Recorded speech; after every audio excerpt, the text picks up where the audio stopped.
Olá, queridos alunos, tudo bom? Eu queria primeiro comentar sobre a prova. Acho que, assim, tô muito feliz com o resultado. Como um todo, assim, grande parte da turma se deu bem, tiraram boas notas.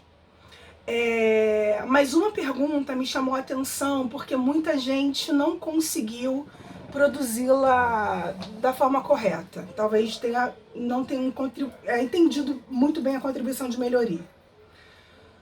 A contribuição de melhoria, ela precisa passar por uma série de fases para ser feita, mas a principal característica dela é que ela vai trazer não apenas o bem comum, porque toda obra pública tem que trazer o bem comum, tá, gente? Toda obra pública é para facilitar a vida da gente, para melhorar a nossa vida. Se ela não fizer isso, ela não está alcançando a finalidade do ato administrativo, da administração pública ou até mesmo a lei legal. Ela precisa favorecer e melhorar a vida de todo mundo. Então não é qualquer obra pública. Asfaltei uma rua. Não, asfaltar uma rua não vai trazer uma valorização tão grande para o seu imóvel ao ponto do governo querer dividir o valor da obra contigo. Porque, na verdade, o valor das obras públicas já são divididas conosco através dos impostos. Porque a gente pagando os impostos, nós estamos, de alguma forma não, nós estamos financiando todos os serviços públicos e todas as obras públicas. A não ser as obras que sejam feitas parceria pública e privada. Mas as obras são públicas, são todas custeadas por nós. Então, além desse custeio normal que é feito através do pagamento de todos os tributos que existem, você vai chamar o contribuinte para participar do pagamento dessa obra através da contribuição de melhoria, porque ele vai ter um aumento, uma valorização absurda no seu imóvel. O imóvel dele vai dobrar, triplicar, quadruplicar de preço. Então não é um asfalto na rua que vai fazer isso, gente. É lógico que uma casa numa rua asfaltada vai ter um valor e uma rua não asfaltada tem outro. Mas não é isso que vai fazer com que você crie uma contribuição de melhoria, tá? Ela não acontece para qualquer obra. Acontece para obras de vulto, que vão impactar de uma forma, assim, absurda a vida daquelas pessoas e que vai gerar um aumento muito significativo do valor de mercado. Tanto que alguns entendem que não fazer a contribuição de melhoria, fingir que não aumentou o preço e que vai permanecer o preço que já existia do imóvel, não vai se importar com isso, seria até uma forma de enriquecimento sem causa. Porque a lei proíbe o enriquecimento sem causa. Todo enriquecimento tem que ter uma causa lícita, uma causa justa. Então, quando você faz esse tipo de chamamento, também até uma questão de reequilibrar as questões, né? Já que você vai ganhar tanto com essa obra pública, além do bem comum normal que outras pessoas vão ter, é justo que você divida uma parte do seu lucro, do seu ganho, para custear a obra, tá? Então, só queria chamar atenção a esse ponto. As outras questões, não acho que tenham tido maiores dúvidas. Qualquer dúvida, vocês postem que a gente depois conversa, tá bom? Bom, o nosso sistema tributário, esse é o slide 4, tá? Depois vocês querendo acompanhar. Vai trazer, logo no comecinho, o artigo 3º do Código Tributário Nacional, ou o CTN, né, que vai trazer pra gente o conceito de tributo. E ele vai dizer: tributo é toda aquela prestação pecuniária compulsória em moeda cujo valor nela se possa exprimir, que não constitua sanção por ato ilícito, instituída em lei e cobrada mediante atividade administrativa plenamente vinculada. Então, a gente vai ter como outro aspecto importante para a gente entender é que tributo é o gênero e você vai ter dentro desse gênero uma série de tributos que vão ser chamados de impostos, taxas, contribuição de melhoria, e todos eles estão ainda incluídos dentro desse conceito do artigo 3º do Código Tributário Nacional, tá? Alguns ainda vão falar que algumas contribuições sociais, algumas contribuições econômicas também estariam incluídas nesse conceito, mas não é uma compreensão, uma percepção majoritária de todos os autores, tá bom?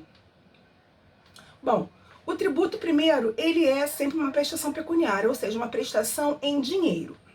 Por mais que você possa também trazer algum índice ou algum valor, alguma taxa, em que depois terá que ser convertido em valor pecuniário, ou seja, em moeda corrente nacional, tá? E ele vai ser sempre compulsório, ele é obrigatório, não há como fugir dele. É lógico que quanto mais você conhecer as leis, o Código Tributário, as portarias, as resoluções, você poderá verificar que em algumas situações você consegue encaixar uma imunidade, uma isenção, você consegue discutir um valor, uma alíquota, um fator gerador, mas ele, como um todo, ele é sempre compulsório, ele é obrigatório. E por isso que você vai discutir, vai até muitas vezes entrar com ações para exatamente se ver desincumbido de fazer o seu pagamento, tá? E ele tem sempre que ser, que foi até uma das nossas questões de prova, estabelecido por lei, é o princípio da legalidade. Eu não tenho outro meio de estabelecer a criação de impostos a não ser através de lei. E ele também não é uma punição. As punições em direito, elas acontecem sempre que há uma transgressão ao direito. Essa transgressão ao direito, ela pode ser diferente no direito penal, no direito civil, no direito administrativo. Mas é sempre a prática de um ilícito. No caso do direito civil, por exemplo, você terá praticado um ilícito civil sempre que você causar prejuízo, dano a alguém. Então, se você, por exemplo, botou uma planta na sua janela, essa planta caiu e amassou o carro do seu vizinho, você praticou um ilícito, porque você causou um dano a alguém. No direito penal, você vai ter o princípio da tipicidade, você vai ter as questões de culpabilidade, que vão estar imbuídos exatamente na percepção de se aquela prática, aquele comportamento, ele é criminoso, e se for criminoso, tem que ser punido. Já no administrativo, você vai ter a previsão de comportamentos que merecerão punição administrativa, que na maioria das vezes vai aparecer através de multas. Podendo ainda também ter cassações de licença, fechamento de estabelecimento, suspensão de atividade. Então, cada ramo do direito vai ter a sua organização de raciocínio de punição. O que vai ser punido, como vai ser punido e por que vai ser punido, tá? No caso do direito tributário, ele só vai receber punição pelo não pagamento do imposto, né? Por fraude ao imposto, pela prática de algum crime que envolva as questões tributárias, tá? Mas o pagamento de um tributo, por mais que seja doloroso, horroroso e ninguém goste, ele não é punição, ele não é multa, tá? Porque toda multa é uma punição. E ele é sempre cobrado mediante lançamento. Então, os impostos que, de alguma forma, puderem ser desvinculados, eles vão ser sempre exceções, tá? Porque normalmente você vai ter uma ligação entre o fator gerador e o pagamento desse imposto, tá? Bom, e aí é claro que todo imposto vai ser, de alguma forma, uma ideia até mesmo de distribuição de renda. O problema é que o nosso sistema tributário, ele precisava ser mais equilibrado e ele precisava ter um escalonamento e uma hierarquia melhor. Mas todas as vezes que a gente paga um imposto, ele vai ser utilizado para o pagamento de serviços e atividades de bem comum que o Estado precisa proporcionar a todos. Então, ele também é uma forma de que você vai fazer com que, compulsoriamente, todo cidadão contribua para todos. Porque a partir do momento em que eu estou pagando meus impostos, você está pagando seus impostos, todos estamos pagando seus impostos, nós estamos retirando riqueza de um particular, entregando para o Estado. Mas ao entregar para o Estado, na verdade, eu estou dando a todos nós. Então, seria uma forma da gente estar distribuindo riqueza. O problema todo é que a gente vai ter uma série de questões de má administração, de corrupção, de ilegalidade, de desvios, que realmente acabam não acontecendo isso da forma plena que deveria ser. Mas a ideia, a lógica, o raciocínio disso é de justiça social. e de uma coisa chamada de solidariedade social, ou seja, todos nós, dentro da nossa capacidade contributiva, contribuímos para o bem comum, ou seja, para o pagamento das despesas que todos nós precisamos. Então, por exemplo, a saúde, a educação, que são bens muito caros, são bens jurídicos que, para ser alcançados com qualidade e eficiência, têm um custo muito elevado. Então, qual é a ideia? Eu pago os meus impostos e recebo educação e saúde de qualidade. Mas por quê? Porque todo mundo está contribuindo. E ao dividir essa conta com todo mundo, fica mais barato para todos. Porque quanto mais pessoas contribuírem, menos cada um individualmente precisaria contribuir. A questão toda é que a gente vai encontrar uma série de problemas com relação ao sistema tributário nacional, que infelizmente a reforma tributária também não vai tocar nisso, que é a questão realmente das grandes fortunas e a questão dos empresários, né? E que vão fazer com que, na verdade, a pessoa jurídica seja o grande pagador de tributos e o grande financiador dos serviços públicos. E, infelizmente, isso acaba caindo fortemente nas camadas mais pobres e na classe média, porque são camadas que não conseguem fugir do pagamento de impostos. Porque, por exemplo, você vai pagar luz, você paga 30% de imposto. Você vai comprar comida, você paga imposto. Você usa a internet, você paga imposto. Então, a população mais pobre e a população de classe média acaba não tendo essa possibilidade. Coisa que, infelizmente, a classe mais alta consegue fazer e a sua contribuição acaba sendo, comparativamente aos seus ganhos, muito pequena em comparação à camada da população mais pobre e a classe média também. Bom, eu trouxe aqui o artigo 16 do Código Tributário Nacional, eu vou ler para vocês. O imposto é tributo cuja obrigação tem por fator gerador uma situação independente de qualquer atividade estatal específica relativa ao contribuinte. E aí eu não estou ligando, uma coisa que às vezes a gente pensa assim, eu pago IPVA e o meu carro toda hora quebra a suspensão porque tem um monte de buraco na rua. Por quê? Quando eu pago meu imposto IPVA, esse imposto não está atrelado ao reparo de vias. Ele vai para o fundo, né? Para um fundo onde vai fazer parte do orçamento da União e depois vai ser distribuído entre os estados, municípios, na forma das leis. Então, eu não tenho esse atrelamento do tipo, eu paguei IPVA, esse IPVA é usado para reparo das nossas ruas. Não. Ele vai para um fundo comum e dentre as despesas que o Estado tem também pavimentação, conservação, manutenção, obras que estejam ligadas às vias públicas, à pavimentação, sinalização, reparo. Sim, isso tudo é financiado, mas não é exatamente dizer que isso saiu do IPVA unicamente. Isso vai para um fundo único que vai fazer parte do orçamento da União e uma parte do orçamento da União, do Estado, do município, é utilizado na conservação de vias públicas, tá? A taxa está no artigo 77 do Código Tributário Nacional. Ela vai dizer, as taxas têm como fator de geração o exercício do poder de polícia. Primeira coisa que eu quero chamar a atenção, esse poder de polícia não é a polícia que a gente está acostumado, tá? Polícia Civil, PM, não. O poder de polícia é um poder que a administração pública tem. E esse poder que a administração pública tem de poder de polícia, de se autogovernar, de se autodeterminar, de se administrar, tá? Não é exatamente a polícia que a gente está acostumado a falar. Ou utilização efetiva ou potencial de serviço público específico e divisível prestado ao contribuinte ou posto à sua disposição. Parágrafo único. A taxa não pode ter base de cálculo de fator gerador idêntico ao imposto, nem ser calculada em função do capital das empresas.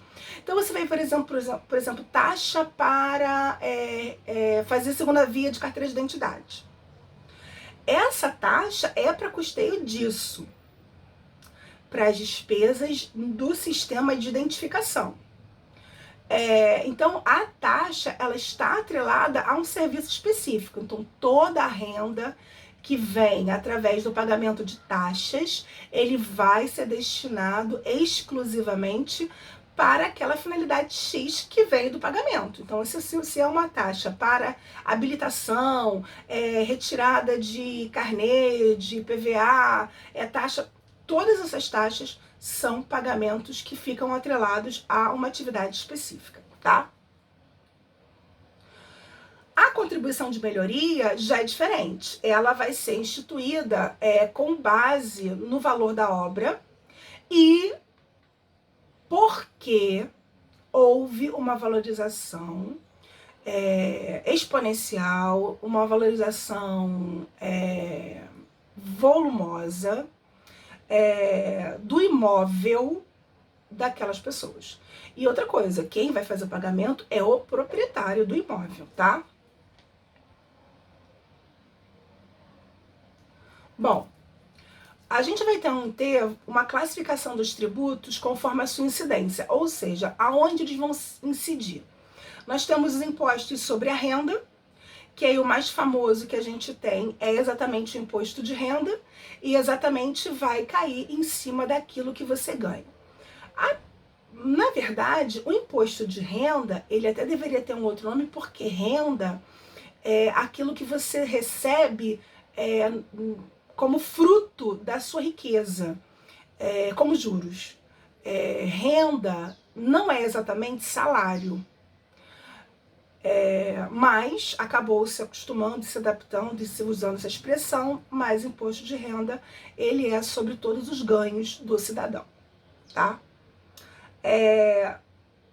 Sobre patrimônio, então, pelo simples fato de eu ter um bem, eu vou fazer o pagamento, como IPTU e PVA.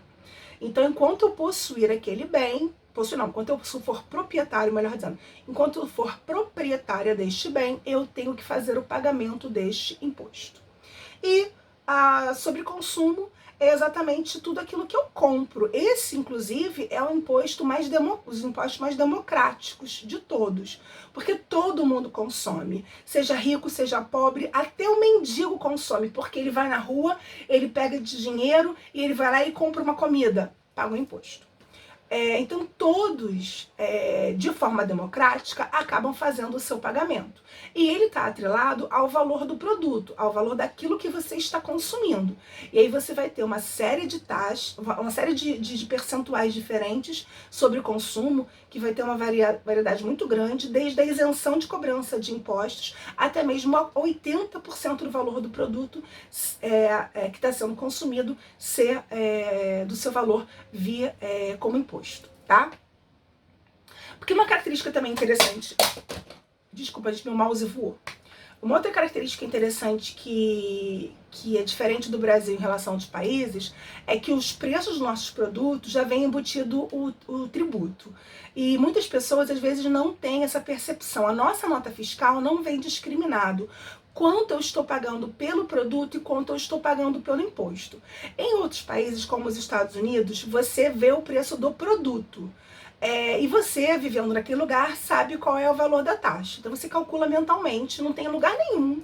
Então tem lugares que é 0,6, tem lugar que é 12%, 10%, 9%, 6%.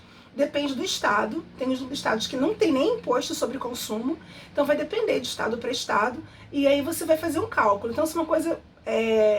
você vai comprar... Eu toda hora fazia isso. Aí você vê lá, custa $22. Eu ia lá com $22 pra pagar. Aí a mulher falava assim, e o imposto? Aí eu, Aí você tem que pagar o imposto também. E aí na nota vem discriminado quanto você pagou pelo produto e quanto você pagou pelo imposto, tá?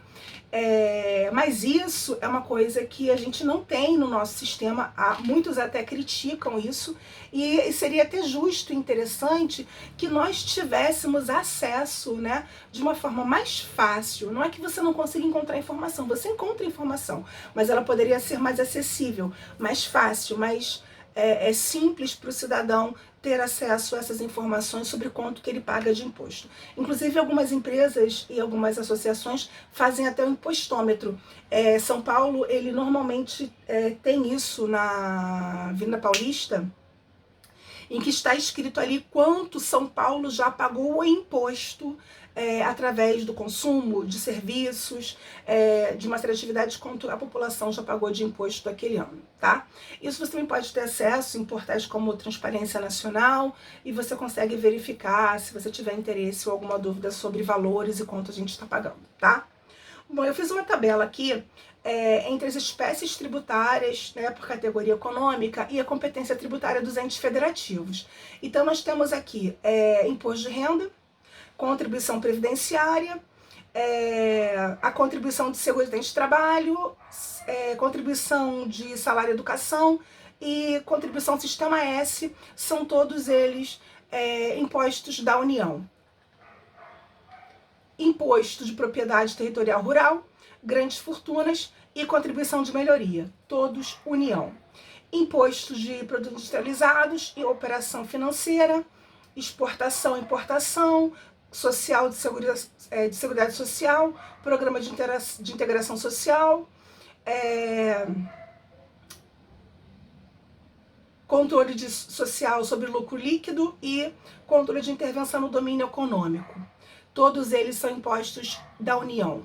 Nos estados nós temos imposto de transmissão causa-mortes e doações e qualquer outra natureza, imposto de propriedade de veículos e contribuição de melhoria. E temos também, na atividade econômica, o imposto de circulação de mercadorias e serviços. Os impostos municipais sobre patrimônio, nós temos imposto de propriedade predial, imposto de transmissão de bens imóveis e contribuição de melhoria. E na atividade econômica, o imposto de serviço de qualquer natureza. Bom, para a gente, então, compreender os tributos, é importante a gente verificar quais são os seus elementos fundamentais. Primeiro é o fator gerador. É o fato que faz nascer a obrigação tributária, podendo essa obrigação ser principal ou acessória. O Código Tributário Nacional vai trazer a sua regulamentação nos artigos 114 e 115. Bom, e aí você vai verificar que são fatos jurídicos, e porque você, de alguma forma, caiu naquele fato jurídico, participou de um ato, fez alguma coisa, você acaba caindo num fator gerador de incidência de cobrança de impostos e você, então, será tributado. Então, vou ter aqui alguns exemplos, por exemplo, o INSS é um imposto pago pelo empregado e é descontado em folha. Qual é o fato que vai gerar isso? Você está empregado. E quem é que vai ser responsável por fazer esse pagamento, no caso, é a empresa onde você trabalha. Então, você vai ter situações em que o Estado verificou que era possível fazer cobranças ao cidadão, porque ele, de alguma forma, ganhou alguma coisa, contribuiu com alguma coisa, ou tem uma renda, ou uma propriedade, ou um imóvel, ou um bem, e ele pode, então, tributar sobre aquilo. E aí, criando esse fator gerador, você caindo nele, você vai ser compulsoriamente obrigado a fazer o seu pagamento, a não ser que você esteja nas listas de isenções ou imunidades, como a gente já falou. Bom, a base de cálculo é o valor sobre o qual você é aplicado, então a alíquota para apurar. E aí você vai precisar verificar na legislação referente a esse imposto qual vai ser a base de cálculo. E a alíquota é o percentual também definido por lei que você vai fazer a aplicação sobre a base de cálculo para determinar o valor do pagamento do tributo. O importante que você tem que verificar é que, cuidado, estado por estado, cidade por cidade, é possível que você encontre alíquotas muito diferentes, tá? Como também base de cálculo podem ser diferenciados. E aí você precisa ter esse cuidado, principalmente quem trabalhar em contabilidade em grandes empresas e que você venha prestar serviços para mais de uma cidade ou para mais de um estado, e você vai ter que fazer essa tributação, essa contabilidade desse tributo de forma diferenciada. Cuidado para não fazer sempre todo mundo igual e depois você acabar fazendo com que alguém pague mais ou pague menos um tributo e depois tem um problema mais tarde. Bom, a finalidade do tributo, a gente já falou sobre isso, é com que a gente tenha o pagamento dos serviços, de tudo aquilo que a população necessita para que venha ter uma vida digna, né? Então, o imposto, ele é sempre unilateral. Por que unilateral? Porque eu pago. Agora, eu recebo o retorno através dos serviços que o Estado deveria me dar, principalmente o artigo 6º da nossa Constituição, que são os direitos sociais, que ele vai me, que na verdade são financiados pelos nossos impostos, tá? A finalidade, então, é sempre o custeio das coisas públicas. E, claro, quanto mais pessoas eu tenho contribuindo, eu poderia até ter uma diminuição de impostos. O problema todo é que a gente não tem crescido esse número de pagantes, né?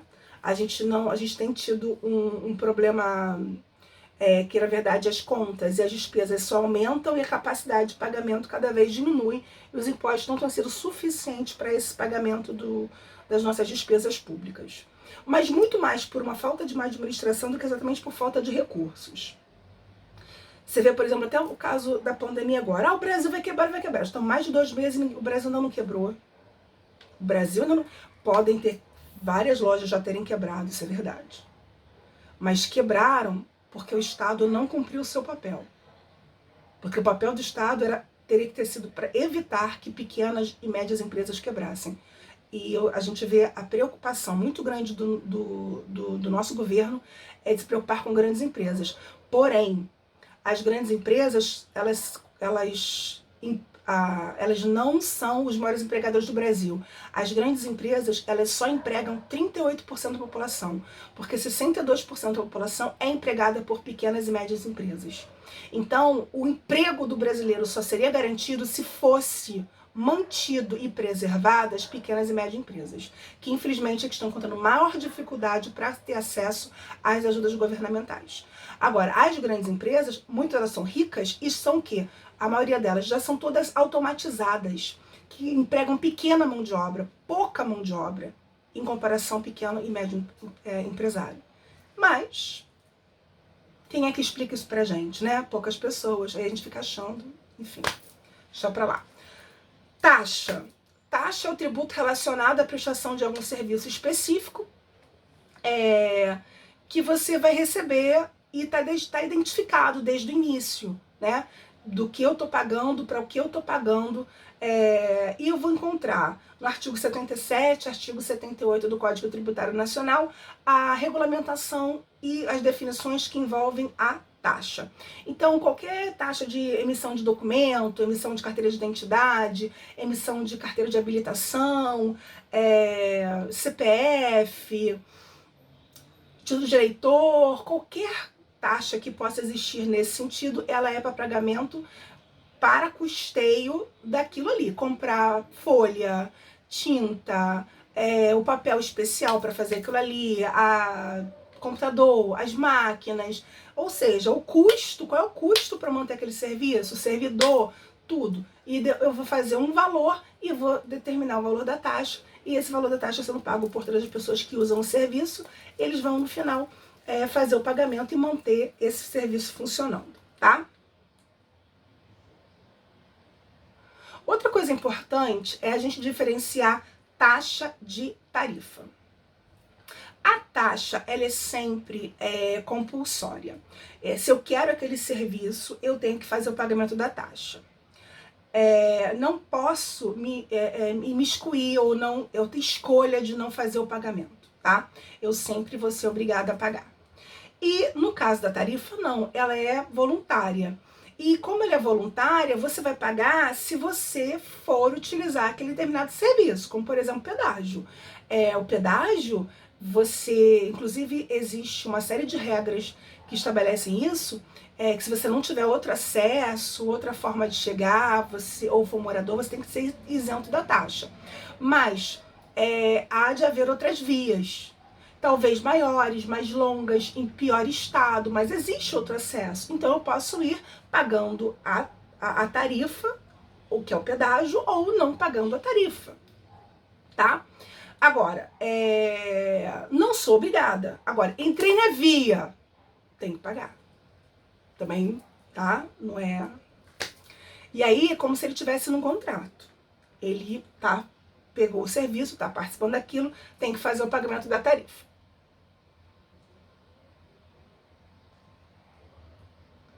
Bom, a contribuição de melhoria... deixa eu voltar aqui.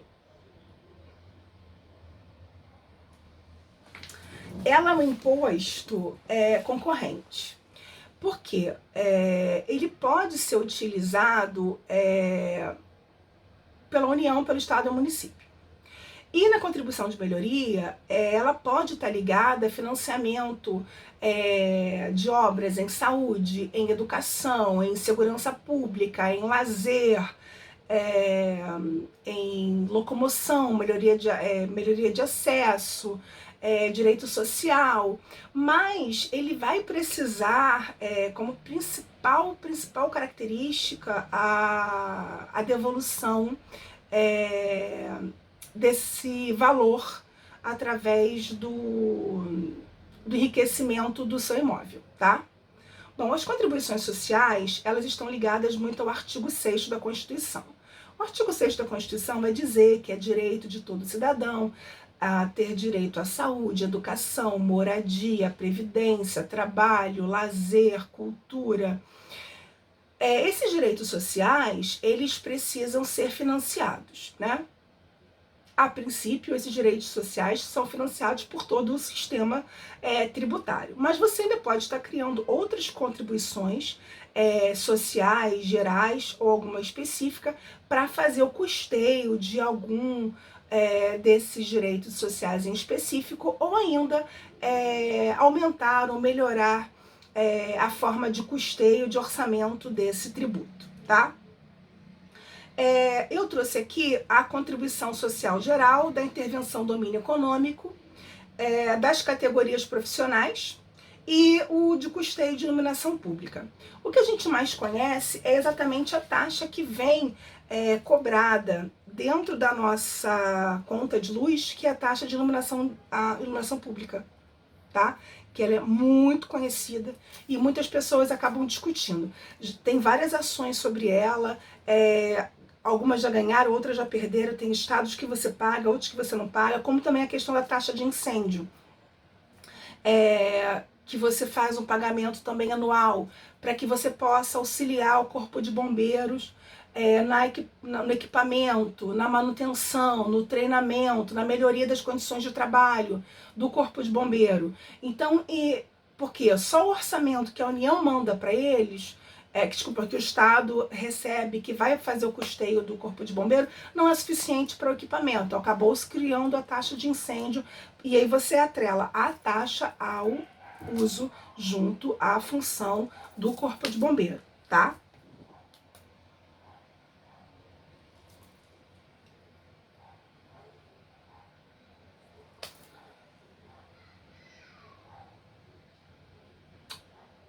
Bom, os impostos vão também sofrer uma classificação.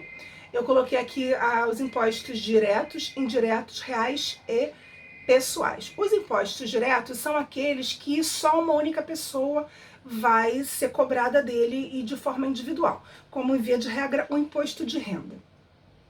Já os impostos indiretos são aqueles que você vai fazer o pagamento e ele pode repercutir sobre terceiros, como, por exemplo, o imposto sobre circulação de bens e serviços, mercadorias e serviços.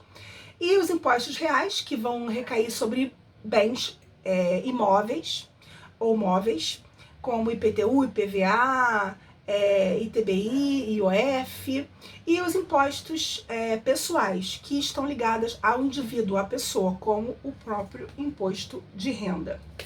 Os impostos ainda eles devem ter como classificação os impostos que são proporcionais, e os impostos progressivos e os impostos fixos. São impostos proporcionais aqueles que se caracterizam por estarem estabelecidos por um percentual único incidente sobre o valor material tributável, como o ITBI. Então, você vai pagar 2%, 4% do valor do imóvel. Vai variar por causa do valor do imóvel, mas o percentual da alíquota cobrada, ele é fixo.